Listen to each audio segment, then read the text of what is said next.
자, 오늘 우리에게 주신 하나님의 말씀은 디모데후서 1장 3절에서부터 5절, 그리고 열왕기하 1장 20절과 21절 말씀입니다. 설교 제목은 부모, 자녀를 위한 영적 전사요 하나님 절대 사랑의 표상입니다.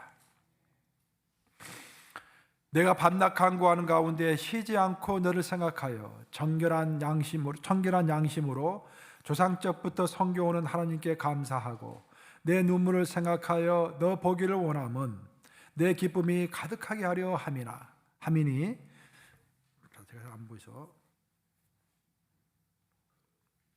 이는 내 속에 거짓이 없는 믿음이 있음을 생각함이라. 이 믿음은 먼저 내 외조모 로이스와 내 어머니 유니게 속에 있더니 내 속에도 있는 줄을 확신하노라. 자, 열왕기하 13장 20절과 22절은 합독합니다. 시작. 엘리사가 죽으니 그를 장사하였고 해가 바뀜에 모압 도적대들이 그 땅에 온지라. 마침 사람을 장사하는 자들이 그 도적대를 보고 그의 시체를 엘리사의 묘실에 들이던지매 시체가 엘리사의 뼈에 닿자 곧 회상하여 일어섰더라. 살아계신 하나님의 말씀입니다. 5월은 가정의 달이라고 그럽니다. 특별히 오늘은 이제 어머니 날인데요. 가정의 달을 맞이해가지고 가정의 가장 큰 기둥이라고 할 수 있는 부모에 대해서 오늘 함께 살펴보고자 합니다. 크게 내용은 세 가지입니다. 첫째, 성경이 말하는 부모는 어떤 부모인가? 세상의 관점이 아니라 성경이 말하는 부모의 관점을 우리가 살펴보고, 그 부모는 자식에게 어떻게 해야 하는 것인가? 그 세 번째는 그럼 자녀는 또 부모는 자녀에게 어떻게 하는 것인가? 그리고 자녀는 또 부모에게 어떻게 하는 것인가? 이 세 가지 내용을 함께 살펴보면서 은혜를 나누고자 합니다. 이 설교를 하기 전에 제가 이제 말씀드리고 싶은 것은 우리 성도님들 중에서 이미 부모가 별세하고 안 계신 분도 있을 것이고 또 자녀가 없으신 분도 있을 것입니다. 그럼 나는 뭔가 염려할 것이 없어요. 성경을 읽어보면은 구약 시대에는 우리 혈연, 즉 우리의 피가 육체가 중요했어요. 육체를 이어서 낳은 계보가 중요했습니다. 하지만 신약 시대에는 영적 계보가 중요한 시대로 바뀌었습니다. 그 때문에 사도 베드로는 이제 마가를 이야기할 때 내 아들 마가야라고 이야기를 했습니다. 마가는 베드로의 아들이 아닙니다. 영적인 아들이죠. 우리가 성경을 읽어보면은 베드로의 자식이 누군지 전혀 언급되어 있지 않습니다. 하지만 베드로의 영적 자녀는 명확하게 언급되어 있는 것입니다. 사도 바울도 마찬가지예요. 사도 바울도 디모데를 설명할 때 내가 믿음 안에서 낳은 참 아들이라고 표현했습니다. 그냥 아들이 아니라 참 아들. 언제서? 믿음 안에서 낳은 참 아들. 그러면서 내 아들 디모데야라고 항상 언급하면서 편지를 쓰고 있는 것을 보게 됩니다. 그래서 오늘 설교를 들으면서 여러분들이 내가 육신의 부모가 없다고 할지라도 육신의 자녀가 없다고 할지라도 우리 모두에게 해당되는 그런 메시지일 줄로 믿습니다. 성경에는 많은 이야기들이 나오는데 그 많은 이야기들이 나오는 이유가 우리에게 어떤 교훈을 주기 위해서 이제 성경 이야기가 쓰여져 있는 것입니다. 많은 이야기가 쓰여져 있는데 내용이 많지 않다고 할지라도 간략하게 설명되어 있다고 할지라도 그 내용이 우리의 삶에 큰 임팩트, 큰 영향을 주는 그런 이야기들이 있습니다. 대표적인 이야기가 오늘 본문으로 내가 선택한 엘리사의 이야기라고 할 수 있겠습니다. 선지자 엘리사는 각별하게 하나님의 능력을 받은 사람이었습니다. 근데 그도 나이가 들어서 죽을 수밖에 없었고 죽었을 때 사람들은 그 풍습에 따라서 동굴 무덤에다가 그를 안치를 했습니다. 오늘 우리가 사는 미국이라든지 한국 같은 데서는 우리를 땅에 묻지만 이스라엘이나 중동 쪽에는 동굴 속에다가 시체를 갖다 놓습니다. 그럼 시간이 흐르면은 그 더위 때문에 시체에 붙어 있는 살은 다 녹아서 없어지고 뼈만 남게 되는 것이죠. 그래서 엘리사의 무덤에는 엘리사의 뼈만이 있었습니다. 그리고 해가 바뀌어서 한 1년 후에 일단의 사람들이 어떤 사람이 죽어가지고 장례식을 집례하고 있는 과정 가운데서 모압의 도적대들이 그 땅을 침범한 것입니다. 도적대들이 보니까 무섭잖아요. 사람들 혼비백산하고 도망을 치면서 그 시체는 어떻게 해야 할 거 아닙니까? 그 시체를 그냥 동굴이 하나 보여가지고 그 동굴 속에 던져두고 도망을 했는데 바로 그 동굴이 무슨 동굴이었다? 엘리사의 무덤 동굴이었다라는 것입니다. 그래서 그 시체가 엘리사의 뼈에 닿게 되었는데 놀랍게도 그 엘리사의 뼈에 그 시체가 닿는 순간에 그 시체가 살아나면서 부활했다라는 그런 놀라운 이야기를 전하고 있는 것입니다. 굉장한 이야기 아니겠습니까? 그러면은 이것이 우리 2024년을 사는 우리에게 주는 교훈이 무엇일까요? 왜 이런 이야기를 성경에 적어가지고 우리에게 오늘날까지 전해주고 있는 것일까요? 그것은 어떤 한 사람이 하나님 안에서 진실로 하나님과 교제하면서 참 신앙의 인생을 살았다고 한다면은 그의 육신은 죽고 호흡은 사라졌을지라도 그의 뼈라도 남아있다고 한다면은 그 죽어있는 자가 산 자에게 여전히 영향을 미칠 수 있다라는 그런 교훈을 주기 위해서 이런 귀한 이야기가 성경에 적혀 있는 것입니다. 다시 말하면 엘리사는 이미 죽었습니다. 죽었으나 마치 산 사람처럼 죽은 자를 다시 살리는 그런 기적을 만들어냈던 것입니다. 그리고 우리도 똑같습니다. 우리도 이 땅에서 살다가 언젠가는 결국 죽게 될 것입니다.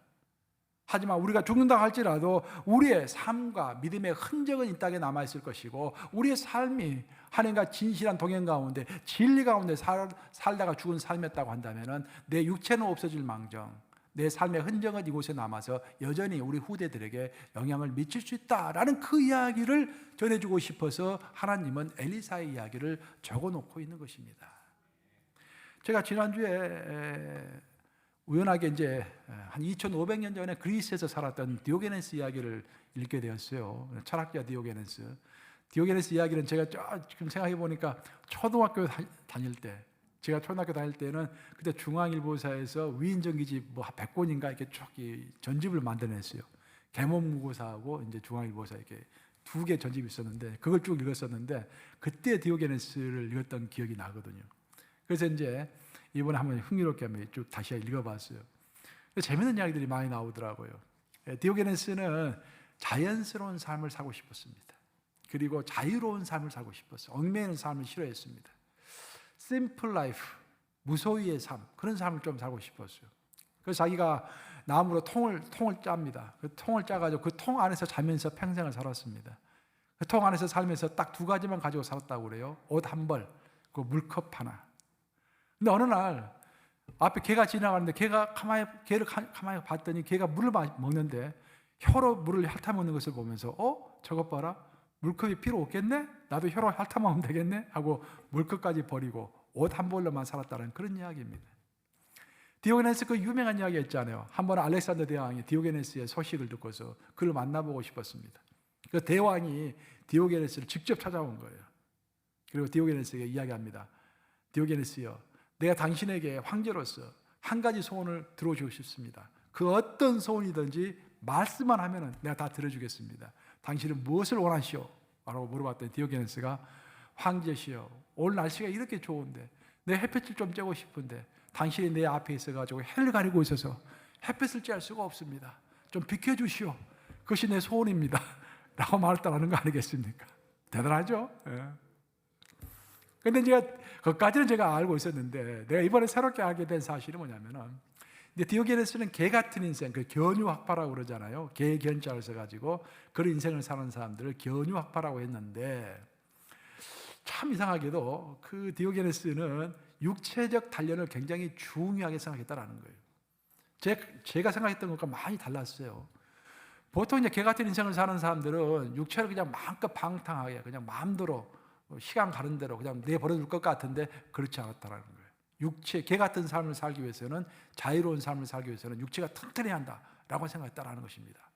그래서 육체의 단련을 열심히 했는데 여름이 되면은 그 그리스 바닷가에 이제 햇볕이 쨍쨍 내리쬐니까 그 모래알이 굉장히 뜨거울 거 아니에요. 그 뜨거운 모래알에다가 자기 몸을 막 부딪히면서 더위를 참는 훈련. 또 겨울이 되면은 이 그리스 길가에 이제 청동으로 만든 동상 같은 거 있을 거 아닙니까? 그 청동 동상 앞에 가가지고 옷을 다 벗고 청동 동상을 딱 껴놨다고 그래요. 그래서 추위를 참는 훈련. 근데 더 기막힌 훈련이 있습니다. 이 사람이 평생 구걸하면서 살았잖아요. 일하지 않고 평생 구걸하면서 살았는데 보통 구걸하면 사람들이 많이 거절하지 않습니까? 좀 한 푼 주시오 하면은 그냥 지나치는 사람들이 많잖아요. 저 사람은 분명히 돈을 줄 것 같은데 그냥 지나치면 마음에 상처가 생기잖아요. 그래서 상처받지 않는 훈련을 받기 위해서 그 사람은 동상 앞에 가서 구걸하는 그런 훈련까지 했다라는 거예요. 할렐루야. 이 정도로 확실하게 훈련해야겠죠. 결국 2500년 전에 살았던 디오게네스, 그는 이미 죽었지만 그의 삶과 정신이 제 생각의 일부를 바꾸어 놓았습니다. 이렇게 이미 죽었으나 살아있는 자들에게 영향을 미치는 인생들이 있다라는 것입니다. 엘리사도 그렇고 디오게네스도 그렇고 이미 오래전에 죽은 수천 년 전에 죽은 사람들이지만 여전히 살아서 말을 하고 있는 것입니다. 그래서 우리 삶에는, 저는 그렇게 생각해요. 우리의 삶에는 세 가지의 대화 가운데 우리는 인생을 살아가고 있다고 생각합니다. 첫 번째 대화는 우리가 매일 입을 열어서 내 옆에 살아있는, 호흡하고 있는 존재와 대화를 하는 것입니다. 일상의 대화죠. 하지만 그것보다 더 심도 있는 대화가 있는데, 그것은 이미 죽었으나 살아서 말하고 있는, 죽어있는 거인들과의 대화입니다. 책을 통해서 대화를 하든지 묵상을 통해서 대화하든지. 그 세 번째 대화는 더 깊은 대화예요. 우리 영존하시는, 항상 살아계시는 우리 하나님과의 대화인 것입니다.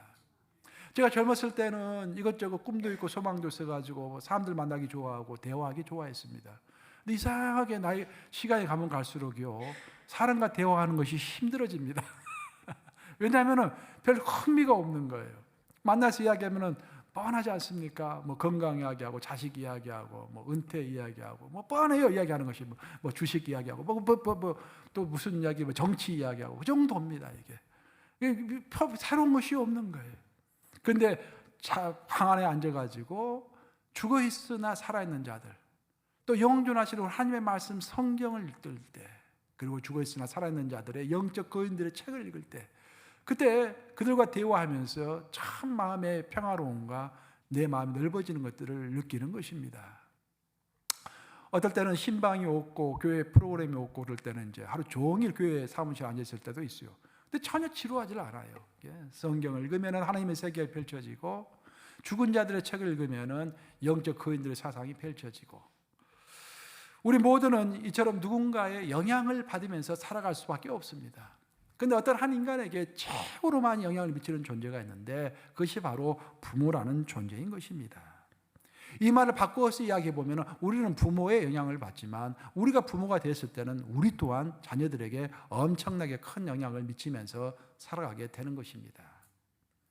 우리는 어렸을 때부터 어떨 때는 무의식적으로 부모의 영향을 받으면서 또 한편으로는 의식적으로 이런 생각도 합니다.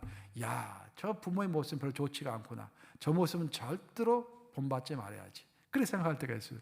여러분 그런 생각 해본 적 없으세요? 우리가 어렸을 때 보면 부모님들이 다 좋은 것이 아니죠. 부모의 나쁜 면도 보이죠. 나는 크면 절대 저렇게 하지 않아야지. 그렇게 생각하면서 우리는 큽니다. 그러다가 다 커가지고 결혼도 하고 자식도 낳고 살다가 보면은 문득 생각해 보면은 내가 어렸을 때 절대로 저 모습은 닮지 말아야지 했던 모습이 바로 어디에 있습니까? 내 안에 있는 거예요. 정반대의 경우도 있습니다. 다른 사람들은 그렇게 노력을 해도 안 되는 것이 나는 쉽게 되는 거야. 왜 그럴까? 새벽에 일찍 일어나는 것, 부지런히 청소하는 것, 근검전략하는 것. 아니, 그래서 어떤 사람들 노력해도 안 된다라는데 나는 그냥 노력하지 않아도 우리는 되는 사람들이 있다라는 거예요. 왜 그럴까? 그것은 그 사람 스스로가 노력해서 되는 것이 아니라 부모가 어렸을 때부터 행동으로 보여줌으로써 자기도 모르는 사이에 부모로부터 물려준 내 삶의 자산이 된 경우가 많이 있는 것입니다. 이처럼 부모는 살아있든지 죽어있든지 자식에게 절대적으로 영향을 미치는 사람입니다. 오늘 본문에서 사도 바울은 그의 수제자인 디모데에게 이런 놀라운 말을 합니다. 디모데후서 1장 5절 말씀인데 우리 한번 같이 읽어보겠습니다. 시작. 이는 내 속에 거짓이 없는 믿음이 있음을 생각함이라. 이 믿음은 먼저 내 외조모 로이스와 내 어머니 유니게 속에 있더니 내 속에도 있는 줄을 확신하노라. 사도 바울은 디모데를 봤을 때 디모데 딱 한 가지를 보고서 디모데를 선택했습니다. 디모데의 거짓 없는 믿음이라고 했습니다. 이로써 우리가 첫 번째로 알 수 있는 것은 뭐냐면은 우리가 아니 10가지, 100가지, 아니 10,000가지를 가지고 있다고 할지라도 한 가지가 없으면 하나님으로부터 사용됨을 받지 못할 수가 있습니다. 정반대로 우리가 아무것도 가진 것이 없고 다 부족하다고 할지라도 딱 한 가지만 가지고 있으면 그것 때문에 하나님께서 우리를 사용하신다라는 것입니다. 디모데는 여러 가지 측면에서, 객관적인 측면에서 사도 바울의 계승자가 되기에는, 후계자가 되기에는 부족한 인물이었습니다. 그는 첫째 결혼하지 않았고, 둘째 총각이었고, 둘째는 굉장히 수줍음이 많았습니다. 셋째 우유부단했습니다. 그런 사람에게 많은 교회를 맡길 수가 없었어요. 근데 사도 바울은 그 디모데의 여러 가지 결점에도 불구하고 한 가지를 보았던 것입니다. 그 한 가지가 뭔가? 거짓 없는 믿음. 거짓 없는 믿음. 이거 하나 있으면 되는 것입니다. 사도 바울은 이거 하나 있으면 하나님께서 역사하신다. 이거 하나 있으면 하나님께서 인도하신다. 순간적으로 어려움이 있을지언정 장기적으로 문제가 없다라고 생각하면서 그 한 가지를 보고서 디모데를 선택했던 것입니다. 그 한 가지는 어디에서부터 왔는가? 사도 바울이 설명하기를 그 한 가지, 거짓 없는 그 믿음, 그 한 가지는 원래 그 외조모에게 있었고, 디모데 외조모에게 있었고, 그 외조모가 그 딸인 그 디모데로 봐서는 어머니죠. 그 어머니에게 있었고, 그 어머니가 결국은 디모데에게 물려준 것이다라고 이야기하고 있는 것입니다.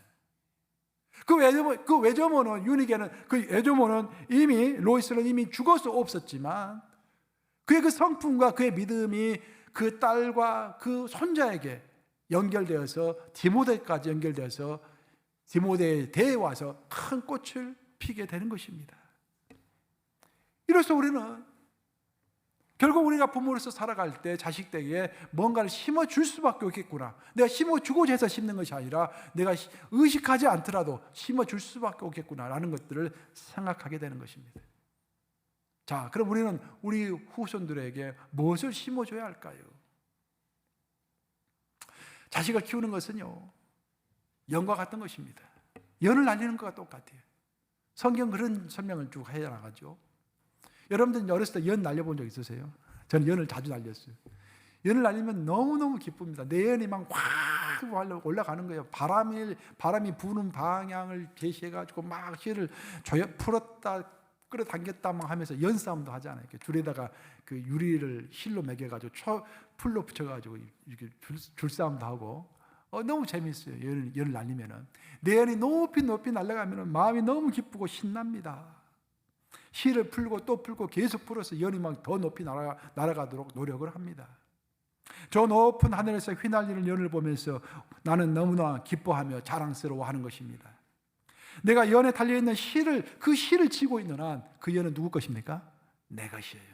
실이 끊겨지면 내 것이 아니지만 실을 내가 붙잡고 있는 한 그것은 내 것인 것입니다. 다른 사람들에게 높이 날아가고 있는 내 연을 자랑하고 보여주면서 너무도 가슴 뿌듯하게 생각합니다. 점심을 먹지 않아도 배고프지 않아요. 연이 높이 날고 있으니까.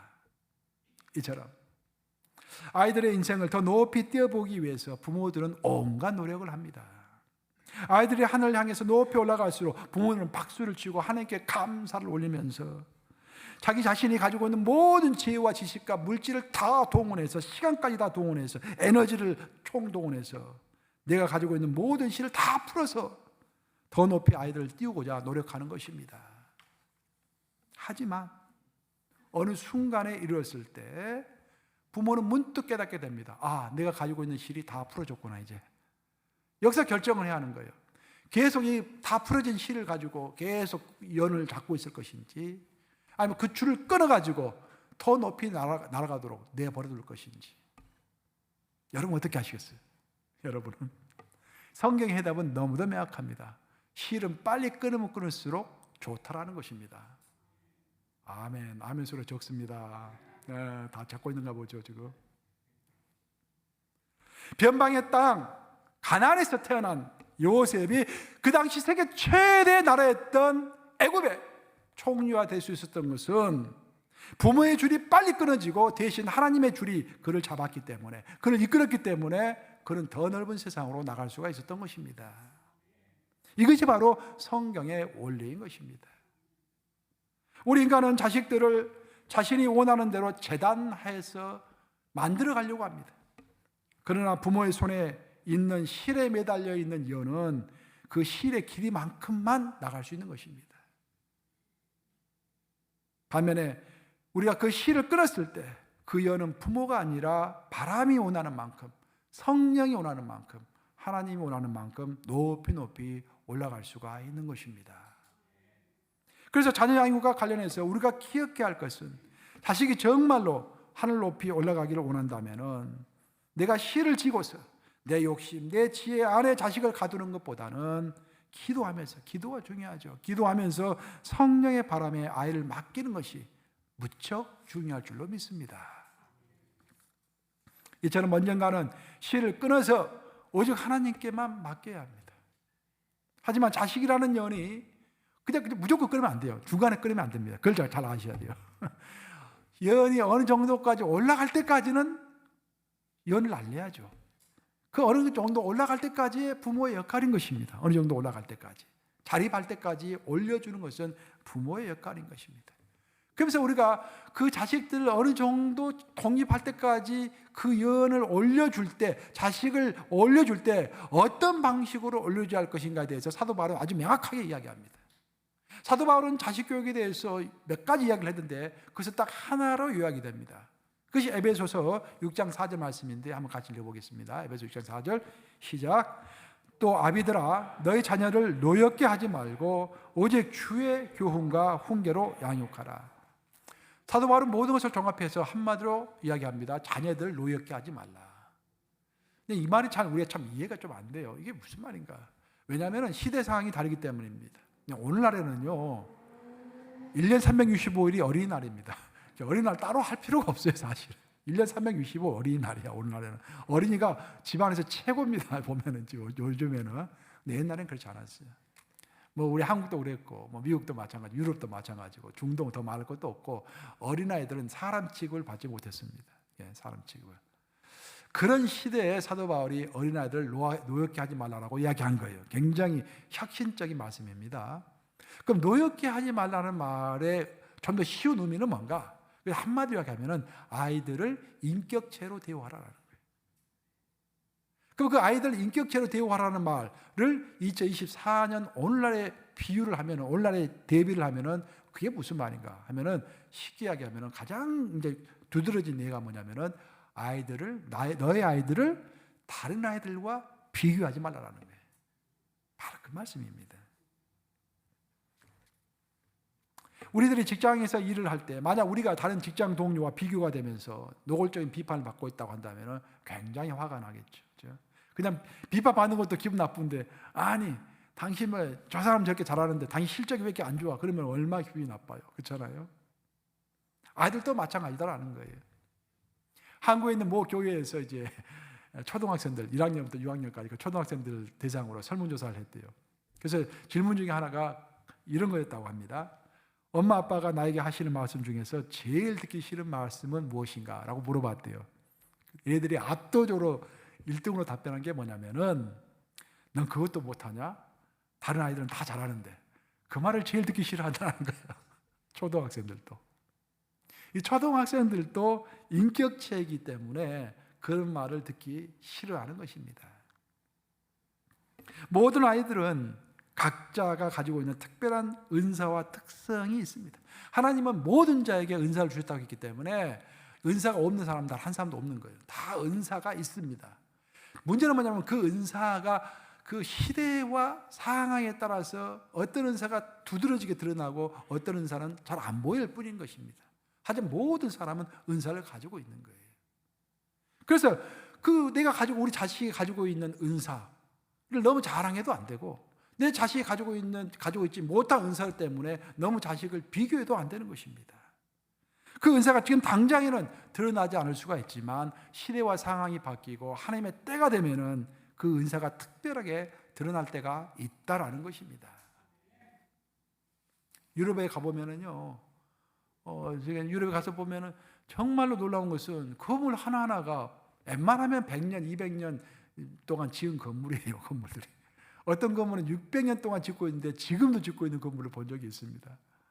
그걸 보면 기가 죽습니다. 아니 우리 한국에서는 제일 큰 오래된 건물이 경복궁 정도밖에 없는데 그 경복궁 한 5, 6년 지었습니까? 정확히 내가 역사적인 고증을 읽어본 적 없는데 그 정도밖에 없잖아요 우리 한국에는.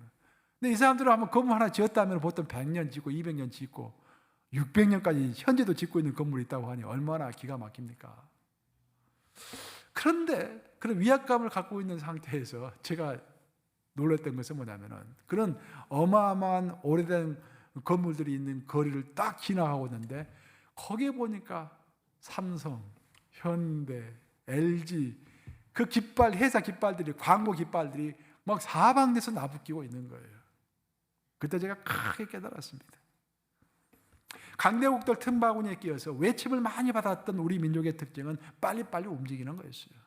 아니 눈치 봐가지고 외적이 쳐들어올만 하면 빨리 피난 가야 되고, 그렇죠? 중국에서도 쳐들어올만 하면 또 빨리 도망해야 되고, 막 그런 인생을 사는 것이 우리 민족입니다. 그래서 모든 게 빨리빨리 해야 돼요. 그럼 빨리빨리 단 1개월 앞도 내다볼 수 없는 사람이 100년 앞을 내다보는 건물을 짓는다는 것은 어불성설입니다. 지을 수가 없었던 거예요. 그래서 빛을 발하지 못하고 있었던 것이죠. 그런데 지금은 시대가 바뀐 거예요. 시대가. 지금은 곳에 창연한 그런 돌 건물이 위대한 것이 아니라 지금은 반도체가 위대하고 AI가 위대하고 정보통신이 위대하고 IT가 위대한 것입니다. 뭐 IT라든지 AI라든지 반도체 전부 특징이 뭡니까? 속도입니다. 속도. 반도체, 왜 한국이 반도체 강국이 됐습니까?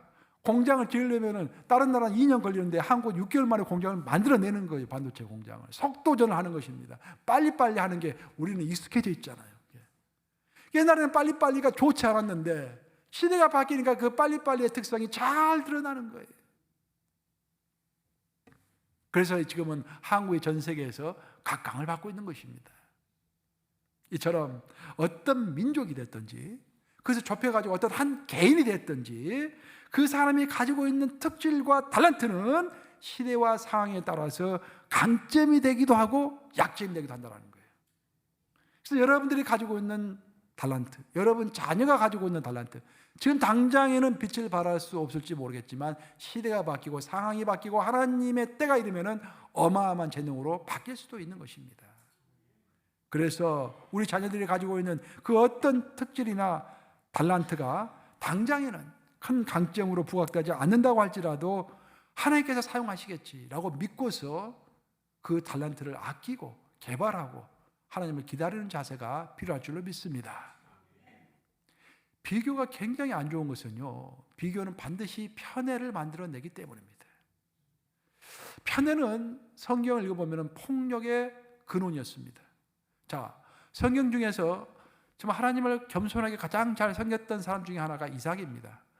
아브라함은 이삭을 낳았고, 이삭은 야곱을 낳았고, 야곱은 요셉을 낳았고, 이렇게 쭉 계보가 이어지는데 그 중에서 이삭의 인생이 가장 평화로웠고 또 하나님께 깊게 기도하는 인생이었습니다. 그렇게 이삭은 묘사가 돼요. 그 안에 리브가도 얼마나 현모양처였습니까? 굉장한 현모양처였죠. 근데 그들의 일생에 있어서 한 가지 치명적인 오점이 있었던 거예요.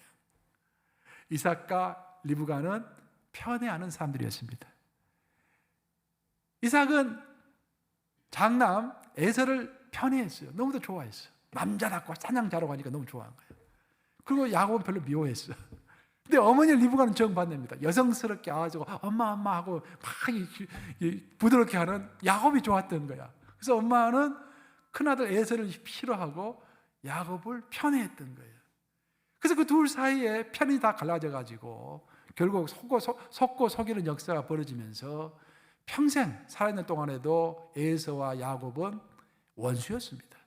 그러니까 그거 죽어가지고 그 후손까지 지금 오늘날까지도 서로 싸우고 있잖아요. 더 놀라운 것은 뭐냐면은 그 아버지 이삭이 가지고 있는 그 단점, 그 편애라는 그 단점이 그 아들 야곱에게도 그대로 전이가 되었다라는 거예요. 그럼 대표적으로 보면은 야곱도 편애하는 사람이었잖아요. 누구를 12아들 중에서 누구를 편애했습니까? 각별하게 요셉만 사랑했잖아요. 다른 아이들은 다 평범한 옷을 입히면서 요셉에게만 색동옷을 다 입혀가지고 고귀하게 했잖아요. 그리고 그 형제들이 좋아하겠어요? 형제들이 그 요셉을 죽이려고 했지 않습니까? 죽이려다가 안 되니까 노예로 판 것 아니겠습니까? 그 모든 것의 원인은 바로 편애에 있었다라는 것입니다. 정리하면은 비교는 편을 가져오고 편애는 폭력을 가져오는 것입니다. 우리가 부모로서 이렇게 우리 자녀들을 다른 아이들과 비교하지 말아야 하듯이 이제 부모 이야기를 좀 해보면은 부모도 마찬가지입니다. 우리가 자녀 입장에서 우리 부모를 봤을 때 우리 부모를 다른 부모와 비교하면 안 된다는 거예요. 근데 우리는 어렸을 때 우리 부모를 다른 부모와 비교할 때가 있지요. 저만 그랬나? 비교할 때가 있습니다. 왜 우리 부모는 더 부자가 아닌가? 그런 생각을 해볼 때가 있다 이 말입니다. 그럼 왜 우리가 우리의 부모를 다른 부모와 비교하면 안 되는가? 성경에서는 이렇게 얘기하죠. 내 부모를 공경하라라고 이야기합니다. 내 부모가 돈을 많이 벌 때, 내 부모가 권력이 있을 때, 내 부모가 너에게 잘해줄 때 그때 공경하라. 그렇게 말하지 않아요. 내 부모가 어떤 부모이든 간에 부모를 공경하라 라고 이야기하는 것입니다. 그래서 우리 부모를 다른 부모와 비교하면 안 되는 것입니다. 내가 부모로부터 큰 혜택을 받았는지 받지 않았는지, 금수저의 대우를 받았는지 받지 않았는지 그게 중요한 게 아닙니다. 그래서 시대 상황에 따라서 해석이 얼마든지 달라질 수 있는 것입니다. 제가 예를 들어 보겠습니다. 시대 상황이 얼마나 중요한지. 제가 최근에 어떤 사람이 노화 방지에 관한 이야기를 많이 하더라고요. 그 전문 학자 하나 있더라고요, 한국에. 그래서 그 사람이 이제 좀 나서 연설하는 걸 제가 쭉 자세히 들어봤어요. 근데 그 사람은 그런 이야기를 하더라고요, 중간에. 늙지 않기 위해서 가장 좋은 식단이 뭔가, 어떤 밥을 먹어야 하는가 이야기하면서 심플하게 이야기해서 40년대, 50년대 우리 부모님 세대 때 먹었던 식단이 제일 좋은 식단이라는 거예요. 꽁보리밥 작곡류에다가 야채 먹고 거기다가 계란 2개만 딱 덧붙이면은 최고의 식단이라는 거예요. 오늘날 문제는 왜 사람들이 빨리 늙느냐? 많이 먹어서 빨리 늙는다라는 거예요. 그 사람의 주장에 따르면은. 그거 듣고 내가 깨달은 바가 많았습니다. 아니 그 당시에 꽁보리밥 먹고 야채 먹고 김치만 먹고 살아가는 사람들 얼마나 불만이 많았겠어요. 아니 우리 집은 꽤 꼭 꽁보리밥만 먹어야 하나? 좀 하얀 쌀밥에 그냥 고기 국물을 좀 많이 먹을 수 없나 우리 집은? 저 철순이 집은 저렇게 하는데 왜 우리 집은 이렇게 하나? 그렇게 아마 불평할 수도 있었을 것입니다. 무능한 부모를 보면서 원망하는 마음도 있었을지 모르겠습니다. 하지만 세월이 흘러서 오늘날의 관점에서 다시 생각해 보면은 오히려 그런 식단을 제공한 부모님에게 감사해야 하는 것입니다. 이렇게 부모에 대한 감사가 시대에 따라서 바뀌는 거예요. 제가 지난주에 어떤 누가 글을 보내와서 읽어보니까 그런 이야기가 있더라고요. 1970년 1월 달에 어떤 17세 되는 소녀, 이름은 에드워다 오바라라고 하는 그 소녀인데 당뇨병을 앓고 있었대요. 저는 당뇨가 그렇게 무서운지 몰랐어요. 몰랐는데 이번에 알게 됐는데 당뇨를 앓고 있는데 그 소녀가 감기가 걸린 거예요. 감기 걸린 상태에서 당뇨병 약을 먹어야 하는데 당뇨병 약이 피로 이렇게 흡수가 돼야 하는데 흡수가 갑자기 안 되는 거예요. 그래가지고 정신이 이제 혼미한 상태에 돼가지고 급하게 이제 응급실로 간 것입니다. 응급실에 갔더니 심장 기능이 이미 다 마비되어 버렸고 또 심장 박동도 멈춰 버렸습니다. 그래서 사람들이 이제 노력을 해가지고 심장 박동을 다시 이제 시키려고 노력한 결과 자연스럽게도 심장 박동은 다시 시작됐는데 그 시간이 좀 시차가 있어가지고 머리에 산소가 공급이 안 된 상태가 좀 지속되면서 식물인간이 되어버린 거예요. 근데 그 소녀가 식물인간이 되어가는 그 순간에 어머니의 손을 잡고서 이렇게 얘기했다는 거예요. 엄마, 내가 좀 이상해. 엄마, 내 곁을 떠나지 않을 것이 내 곁에 항상 있겠다고 약속해줘. 라고 이렇게 이야기했다는 그 짧은 순간에. 그 엄마가 절대로 내가 너를 떠나지 않을 것이다. 걱정하지 말라. 그게 모니가 나눈 마지막 대화였다고 합니다.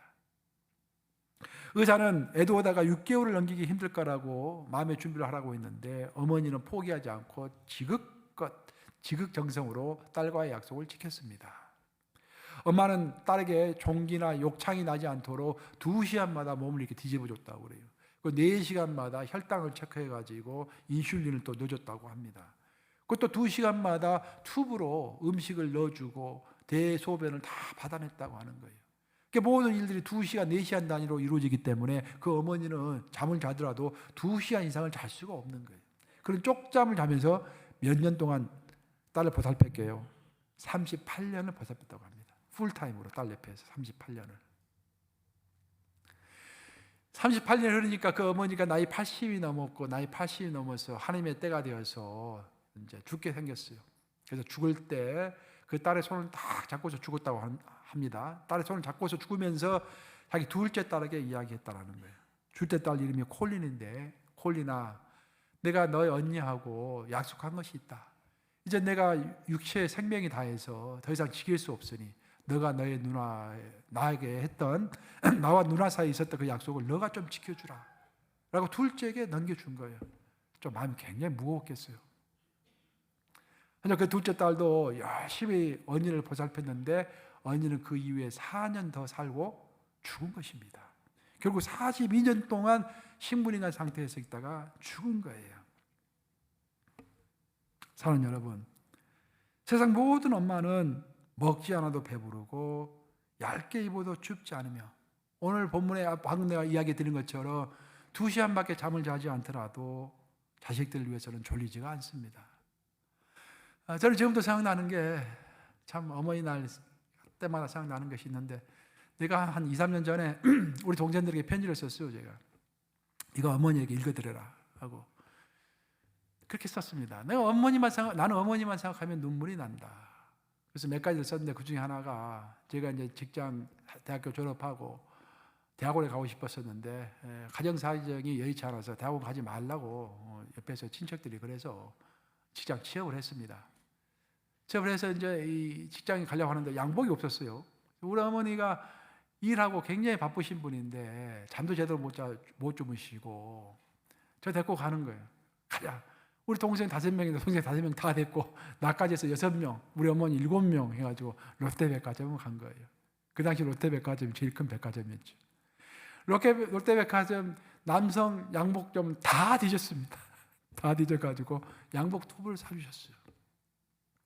지금도 그 양복이 잊혀지지가 않습니다. 제가 입었던 양복 중에서 제일 좋은 양복이었던 것 같아요. 하나는 카키색 양복이었고 하나는 더블 프레스트, 그러니까 단축이 2개씩 양쪽으로 달린 거, 그걸 입었어요. 그걸 생각할 때마다 어머니가 생각나서 제대로 주무시지도 못하고 힘든 상황 가운데서 아들을 위하여 그 온 몇 시간을 다 뒤져가지고 최고 좋은 옷을 입혔던 그 어머니의 사랑.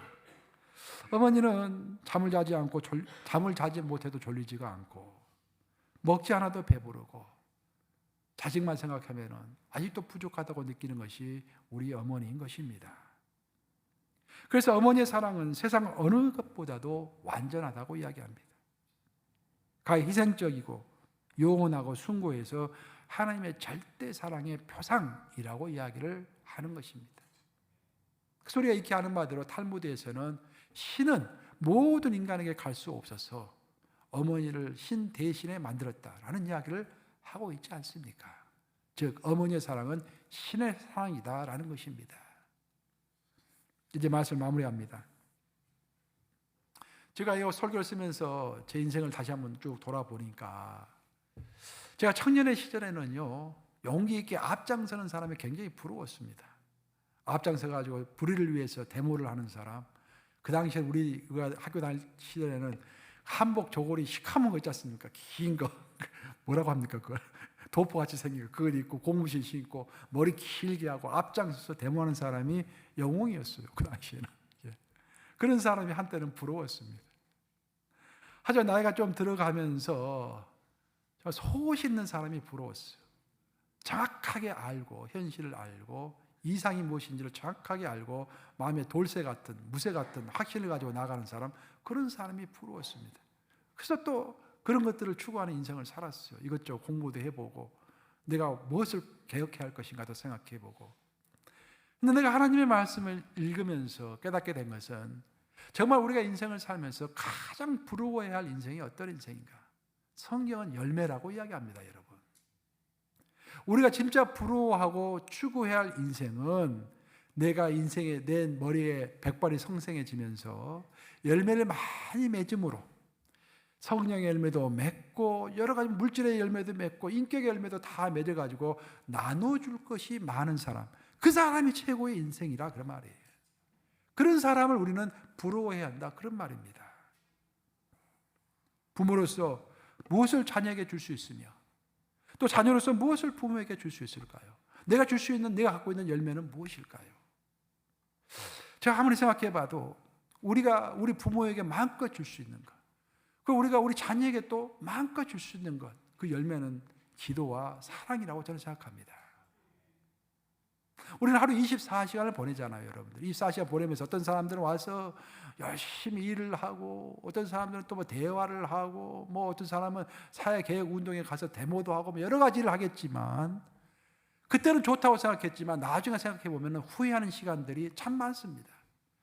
근데 우리가 돌아서 생각해 볼 때 절대로 후회가 안 되는 시간이 딱 하나가 있는데, 그것은 기도하는 시간입니다. 많고 많은 시간 중에서 가장 아깝지 않은 시간은 바로 기도하는 시간인 것입니다. 그 시간만큼은 아깝지 않은 시간인 거예요. 아울러서 우리가 사용하는 시간 중에서, 많고 많은 시간 중에서 가장 보람된 시간이 있다고 한다면 그 시간은 사랑하는 시간입니다. 제가 이제 지난주에 그 어버이날이어가지고 우리 부모님과 저는 보통 이제 전화로만 하는데 영상 통화를 했어요. 카톡으로. 카톡 영상 통화를 했는데, 우리 아버지 지금 90이거든요. 보니까 아버지 그 모습이 편안하게 보여가지고 참 마음이 든든하더라고요. 아, 나도 늙으면은 뭐 그 모습 그대로 될 거 아니에요. 우리 아버지 모습 닮을 거 아니겠습니까?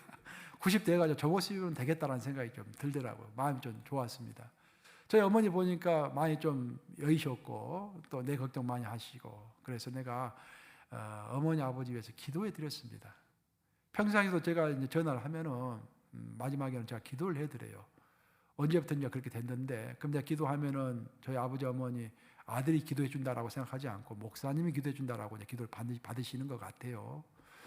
내가 지금 부모님 만난 지가 거의 10년이 다 돼갑니다. 지금 우리 부모님 뉴욕 가면 가서 제가 만났으니까. 근데 그 부모님에게 해줄 수 있는 게 없어요. 내가 여기서 뭐 돈을 보내드리겠습니까? 뭐 해드릴 수 있는 게 없는 거예요.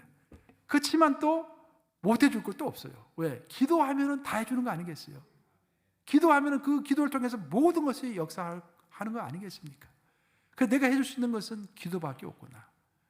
물론 내가 새벽에 기도하지만 우리 부모님 전화통 붙잡고 직접 그들을 위해서 기도해 줄 때 마음의 평온함을 느끼는 것입니다. 이렇게 기도와 부모와 자녀는 서로가 서로를 위한 기도의 전사가 되어야 합니다. 또한 부모와 자녀는 서로가 서로를 위한 하나님의 사랑의 전달자가 되어야 하는 것입니다. 우리 모두 우리에게 육적인 또 영적인 부모를 주신, 또 자녀를 주신 하나님을 높이 찬양하며 오늘도 서로를 위해 더 깊게 기도하고 더 넓게 사랑하는 그런 하루가 되시기를 우리 주님의 이름으로 축원합니다. 좋으신 아버지, 어버이날 맞이하여서 부모가 무엇인가, 부모는 자식에게 무엇을 해줄 수 있고 자녀는 또한 부모에게 무엇을 해줘야 하는가 살펴볼 수 있도록 인도해 주셨으니 감사합니다. 아버지, 우리가 능력의 한계를 가지고 우리 부모에게, 우리 자식에게 무엇을 해줄 수 있겠습니까? 주여, 기도와 사랑일 줄로 믿습니다. 기도하는 시간은 아깝지 않은 시간이고 사랑하는 시간